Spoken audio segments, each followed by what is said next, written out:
गिरिडीह में जयराम और उसके अलावा फिलहाल कुछ नहीं है। प्रधानमंत्री भी आ रहे हैं, तो क्या आप अलग अलग ये तो हमें ताकतवर बना रही है। अगर देश के दुनिया के सबसे बड़ी पॉलिटिकल पार्टी का मुखिया अगर आ रहा है बार बार गिरिडीह, बार बार धनबाद, बार बार माने झारखंड, तो ये हमारे लिए माने पॉजिटिव विषय है। हतोत्साहित होने की कोई बात नहीं, बताइए उनको खुद बोलना पड़ा है, गिरिडीह का एमपी हम है। जब चुनाव का नॉमिनेशन आपने किया उस दिन से लेकर काफी दिन तक आपको अंडरग्राउंड रहना पड़े और लोगों ने कहा कि भगौड़े हो गए।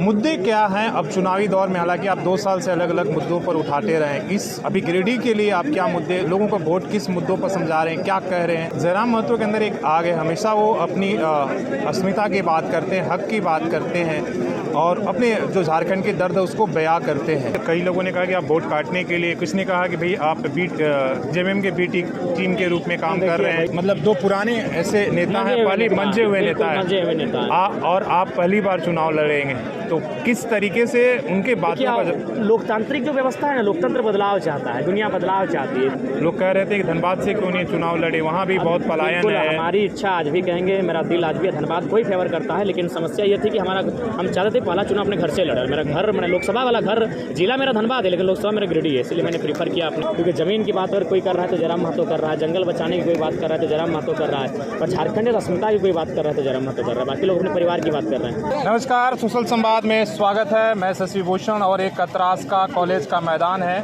और काफ़ी ऐतिहासिक, पहली बार हम गाड़ी के ऊपर बैठकर इंटरव्यू कर रहे हैं और हमारे साथ जयराम महतो हैं, जो टाइगर के नाम से उन्हें प्रशंसक जानते हैं और इस बार गिरिडीह से चुनाव लड़ रहे हैं। क्या माहौल है दादा? हम आपके चुनावी माहौल में पहली बार हम लोग इंटरव्यू ले रहे हैं। देखिए दादा, तो अगर कहेंगे तो हम अपना ही पक्ष कहेंगे, तो चूंकि आप एक निष्पक्ष पत्रकार हैं, जमशेदपुर से आए हैं, तो जाहिर सी बात है तो आप किसी के बहकावे और किसी के पक्ष और विपक्ष में नहीं आए हैं। तो आप एक बार ग्राउंड घूम लीजिए, हम चाहेंगे आप कम से कम 12 घंटा रहिए और रिपोर्टिंग करके जाइए। वो तो मैं सुबह से यहाँ पर घूम रहा हूँ लोगों के, तो देख ही रहे हैं गिरिडीह में जयराम और उसके अलावा फिलहाल कुछ नहीं है। बहुत सारी, जब चुनाव का नॉमिनेशन आपने किया उस दिन से लेकर काफ़ी दिन तक आपको अंडरग्राउंड रहना पड़े और लोगों ने कहा कि भगौड़े हो गए। कई आपके जो बुजुर्ग समाज के उन लोगों ने भी कहा, क्या कहेंगे आज?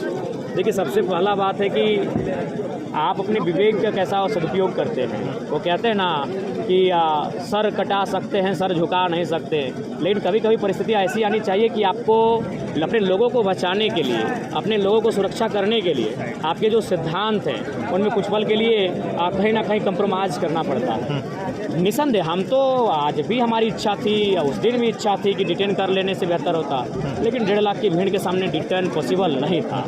अगर हम डिटेन कर लिए जाते उस समय तो हमें लगता है कि शायद आगजनी जैसी, आत्मदाह जैसा, इस तरह बहुत सारी चीज़ें देखने को मिलती। पुलिस और पब्लिक के बीच एक खटास, एक दूरी, एक छोटी मोटी झड़प जैसी बहुत सारी ऐसी अप्रिय घटनाएं घट सकती थी। और जो माहौल आप फुटेज सामने है, वीडियो फुटेज लाइव चला है मीडिया में, वो सामने है किस प्रकार का आक्रोश था। तो हमने परिस्थितियों को आधार माना और एसपी साहब को बकायदा हमने संबोधन में भी कहा कि माननीय बड़े भाई, हमने कहा बड़े भाई एसपी साहब माफ़ कीजिए, भाई साहब डिटेन किसी और दिन कीजिए, आज संभव नहीं। मुद्दे क्या हैं अब चुनावी दौर में? हालांकि आप 2 साल से अलग अलग मुद्दों पर उठाते रहे, इस अभी गिरिडीह के लिए आप क्या मुद्दे, लोगों को वोट किस मुद्दों पर समझा रहे हैं, क्या कह रहे हैं, क्या अपील क्या कर रहे हैं लोगों से? गिरिडीह के मुद्दे वही हैं, हमारे पलायन, रोजगार की समस्या, हमारे खनिज संपदाओं की लूटता हुआ ये दृश्य और बर्बाद हो रहे झारखंड का परिदृश्य। तो इस चीज़ को बचाव करने के लिए आज हमें सदन में पहुंचकर, सदन के गरिमामयी सदन में पहुंचकर वहां कानून बनाने के लिए अपना पक्ष रखना चाहिए। जयराम महतो के अंदर एक आग है, हमेशा वो अपनी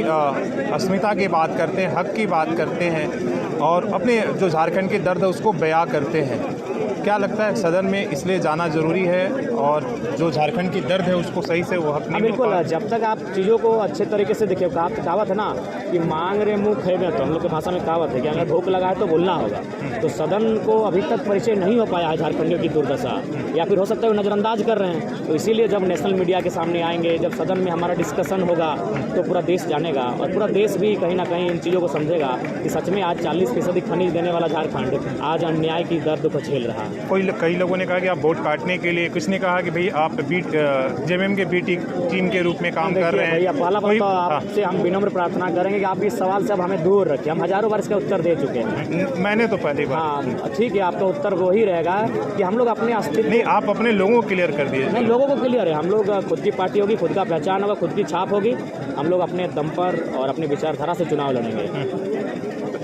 ये भीड़ जो है, ये जनसंख्या, ये किस तरीके से जयराम महतो को चुनाव लड़ने के लिए कहाँ से आ रही है? लोग ये सवाल पूछ रहे हैं। वोट करने के लिए आ रही है, शोषित वंचित लोग हैं, इनको लग रहा है कि आज पहली बार कोई आइडियोलॉजी आ रही है जो शायद बेहतर काम करेगी। बिल्कुल, हमने वो भी कहा कि बाकी जो नेता हैं उनके कैडर उनकी पर्ची लेकर जाएंगे बूथ में, लेकिन हमारे जो कैडर हैं वो हमारी आइडियोलॉजी लेकर जाएंगे। ये हमारी ताकत है। दो आपके खिलाफ में बुजुर्ग, मतलब दो पुराने ऐसे नेता हैं, पहले मंजे हुए नेता हैं, और आप पहली बार चुनाव लड़ेंगे, तो किस तरीके से उनके बातों का लोकतांत्रिक जो व्यवस्था है ना, लोकतंत्र बदलाव चाहता है, दुनिया बदलाव चाहती है, तो वही विचारधारा हमें चुनाव को जिताएगी। वे लोग लगभग 20 साल 25 साल की पॉलिटिक्स में रह चुके हैं और हमें लगता है अब एक नई युद्ध का उदय होना चाहिए और हमारे माध्यम से एक नई युद्ध का पदार्पण होने जा रहा है झारखंड की राजनीति में, और जनता दिल खोलकर स्वागत कर रही है। बगल में धनबाद है, वहाँ पर बहुत सारे मुद्दे हैं, लोग कह रहे थे कि धनबाद से क्यों नहीं चुनाव लड़े, वहाँ भी बहुत पलायन है। हमारी इच्छा आज भी कहेंगे, मेरा दिल आज भी धनबाद को ही फेवर करता है, लेकिन समस्या ये थी कि हम चाहते थे पहला चुनाव अपने घर से लड़ा। मेरा घर, मैंने लोकसभा वाला घर,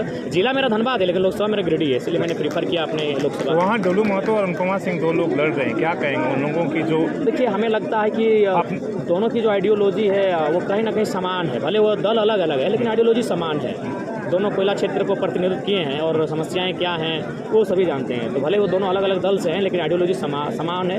इसलिए हम चाहेंगे कि वहाँ के जितने भी मतदाता हैं, हमारे मित्र, हमारे बड़े भाई इखलाक अंसारी के पक्ष में मतदान करें। क्या आपको जमशेदपुर, झारखंड के बाकी हिस्सों में भी लोग चाहते थे लोकसभा में प्रचार प्रसार के लिए, लेकिन आप नहीं जा पाए? प्रत्याशी रहना ही मेरे लिए सबसे बड़ा विषय बन गया, और लेकिन हाँ, फिर भी हम लोग 2 साल में काम इतना कर दिए हैं कि हमारे प्रत्याशियों को दुविधा नहीं होगी, वो बेहतर करेंगे। क्या आपकी विधानसभा चुनाव की तैयारी में और भी लोग जोर शोर से आपको देखेंगे? हाँ, जोर शोर से दिखेंगे, और जैसे ही लोकसभा का रिजल्ट आएगा उसके अगले दिन से हम लोग विधानसभा की तैयारी में लग जाएंगे।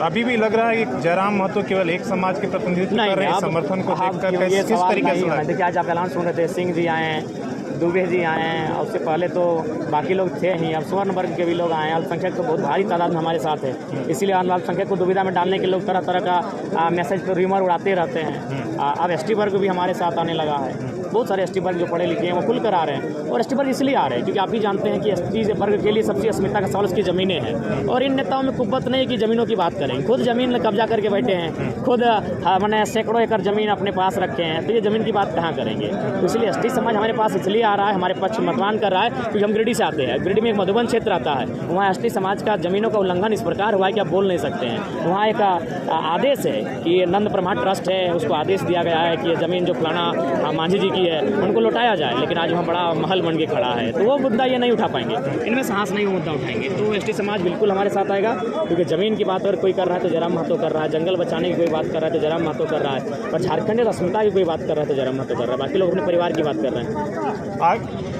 अगर आप सांसद बनते हैं तो गिरिडीह के लोगों के लिए क्या आपकी उपलब्धि रहेगी? क्या आपके सबसे पहला बात, जो हमारा फंड होगा उसका सदुपयोग किया जाएगा, जो ज्वलंत मुद्दे हैं उनको शांत करने के लिए।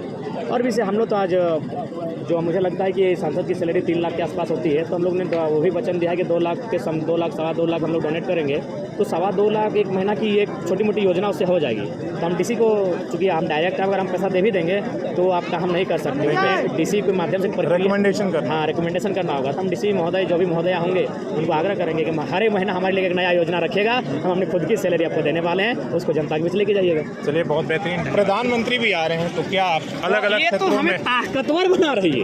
अगर देश के, दुनिया के सबसे बड़ी पॉलिटिकल पार्टी का मुखिया अगर आ रहा है बार बार गिरिडीह, बार बार धनबाद, बार बार माने झारखंड, तो ये हमारे लिए माने पॉजिटिव विषय है। हतोत्साहित होने की कोई बात नहीं, बताइए, उनको खुद बोलना पड़ा है, गिरिडीह का एमपी हम हैं, अधे भैया सब आप ही हैं, ये नहीं चलेगा।